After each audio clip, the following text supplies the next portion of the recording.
શહેરના ward number 14 માંથી આમ આદમી પાર્ટીના ઉમેદવાર ગૌશાલી ગાંગાણી દ્વારા કલેક્ટર ઓફિસ ખાતે ફિનાઇલ પી લેવાની ચોંકાવનારી ઘટના સામે આવી છે।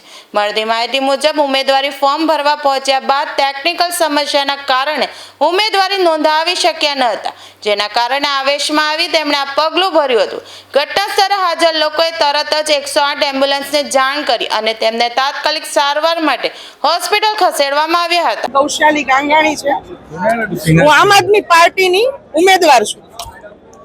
વોર્ડ નંબર 14 માતાવાડી કરંજ વિધાનસભા। મારું ચૂંટણી કાર્ડ રદ કરી નાખ્યું। મેં સવાલ કર્યો કે 6 નંબરનું ફોર્મ ભરો, મેં ભર્યું। અત્યારે મારું ચૂંટણી કાર્ડ આવી ગયું છે, 15 દિવસથી આવી ગયું છે, ઓનલાઈન બતાવે છે। A to Z સદન જિલ્લા સેવા સદનમાં આવી, મુગલી સરાઈ ગઈ, ઝોન 2 માં ગઈ, બધી જ જગ્યાએ મેં પ્રોસેસ કરી। મને કોઈ લેખિતમાં ના આપ્યું કે હું તમારું નામ ચડાવી દઈશ। પાર્ટીએ મને કાલ સાંજે મેન્ડેટ આપ્યું છે અને ઓનલાઈન બતાવતું નથી। હું આ ભારત દેશની નાગરિક છું। જો મારી સાથે એક વ્યક્તિ સાથે આવું કરતી હોય તો બીજા વ્યક્તિને ક્યાં ન્યાય માંગવા જવાનું? સતત 3 દિવસથી આ લોકો મને દોડાવે છે અને મારા એક કાગળના લીધે મારું બધું, મને મેન્ડેટ પણ મળી ગયું છે। 14 માતાવાડી કરંજની હું ઉમેદવાર છું।